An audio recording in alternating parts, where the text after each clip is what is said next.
मैं व्याख्याता अंकेश्वर कुमार तिरुत्तेशाली शिक्षण महाविद्यालय झापा मुजफ्फरपुर में कार्यरत हूँ। योगा एजुकेशन के अंतर्गत योग का अर्थ एवं परिभाषाएं के बारे में आज मैं चर्चा करना चाहता हूँ। योग का अर्थ, योग शब्द जो है संस्कृत के युज धातु से बना है। युज के 3 अर्थ होते हैं। पहला अर्थ युज का संयोग, मिलन या जुड़ना, अर्थात चेतना, परम चेतना से जुड़ना। दूसरे अर्थों में युज का समाधि अथवा चित्त की समय प्रकार की स्थापना। और युज के तीसरे स्तर से अर्थ को जानेंगे तो उसको संयम।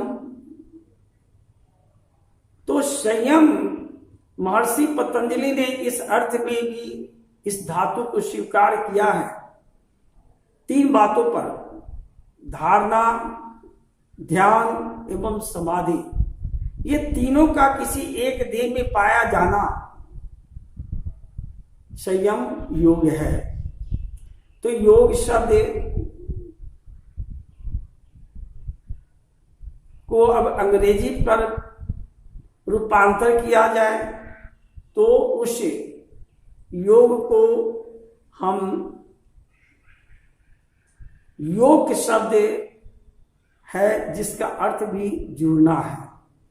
अतः योग शब्द का अर्थ यह स्पष्ट है: मिलना, जुड़ना, संयुक्त होना, एकीकरण एवं अवस्थित आदि होना।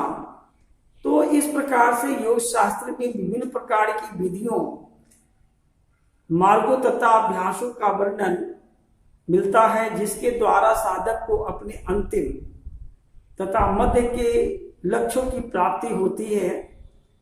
और इस प्रकार योग विज्ञान मनुष्य की गंभीरता का विज्ञान है, मनुष्य की चेतना को विकसित करने का विज्ञान है, अथवा मनुष्य की संभावनाओं का विज्ञान है। तो हम योग के अर्थ को इस प्रकार से समझ सकते हैं। उसी प्रकार से संक्षिप्त रूप में योग के अर्थ को समझा तो मैं उस योग की परिभाषाओं को कुछ आपके बीच रखना चाहता हूं। पहला, महर्षि पतंजलि के अनुसार चित्त में प्रति क्षण उठने वाली वृत्तियां, विचार, स्मृति, कल्पना आदि को रोक देने ही योग है। उसी प्रकार से भगवत गीता में बताया गया, दुख के संयोग से विमुक्त होने का नाम ही योग है।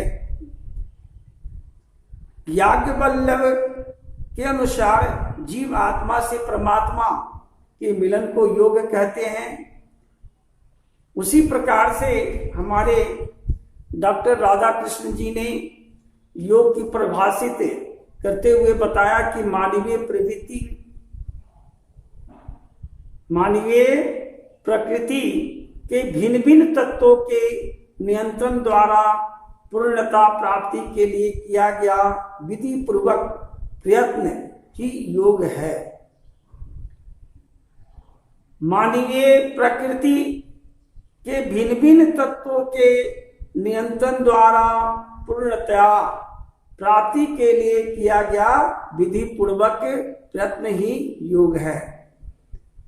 योग वशिष्ठ ने परिभाषित किया है, संसार सागर से पार होने की युक्ति को ही योग कहते हैं। और उसी प्रकार से योग बीजे में योग को परिभाषा किया गया है कि प्राण तथा आपान या स्वतः के रज और तेजस्व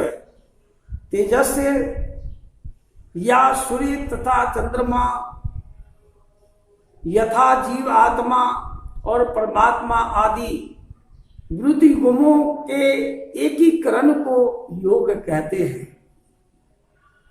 अमरकोश में योग की परिभाषा में बताया है कि शरीर और चित्त की वह क्रिया या अभ्यास है जिसके कोई विशेष सिद्धि मिल जाए उसे योग कहते हैं। कठोपनिषद में योग को इस प्रकार से परिभाषित किया है, जब पंच ज्ञानेन्द्रियां मन सहित आत्मा में स्थिर होकर बैठती है तथा बुद्धि की भी कोई चेष्टा नहीं होती, तब वह परम गति की योग कहलाती है। तो योग भाष्य में बताया है, योग का अर्थ समाधि है, जो कि चित्त की स्वाभाविक अवस्था है। और उपरोक्त जो भी परिभाषाएं आपके बीच मैंने जो रखा है, उपरोक्त परिभाषाओं को अनुसार योग के अगर विशेषता को हम वर्णित करना चाहें तो हम संक्षिप्त रूप से हम उसी विशेषता को इस प्रकार से समझ सकते हैं कि योग मन की शक्ति के विकास का मार्ग है। योग मन और शरीर का अनुशासन है। योग द्वारा मन की चंचलता पर रोक लगाई जाती है। योग द्वारा जीवन के विभिन्न क्षेत्रों में कार्य को कुशलता पूर्वक योग्यता प्राप्त होती है, और योग्यता प्राप्त होती है तो आत्मा से परमात्मा का मिलन होता है, प्राण तथा आपान का मिलन होता है, सूर्य से चंद्र का मिलन होता है और शिव से शक्ति का मिलन होता है। तो इस प्रकार से हम परिभाषाओं से, हम अर्थों से हम अपने आप को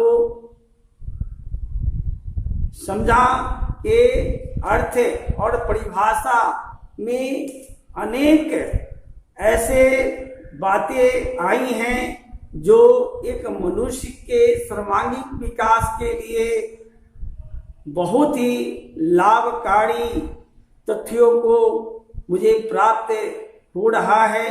इसको अपनाकर, योग के अर्थ को समझकर, इस परिभाषा को जानकर अपने जीवन में अच्छे से अच्छे कार्य को पाने के लिए हम इस अर्थ को, परिभाषा के समझकर अपने आप को, इस जीव आत्मा को परमात्मा से हम मिलन करा सकते हैं। धन्यवाद।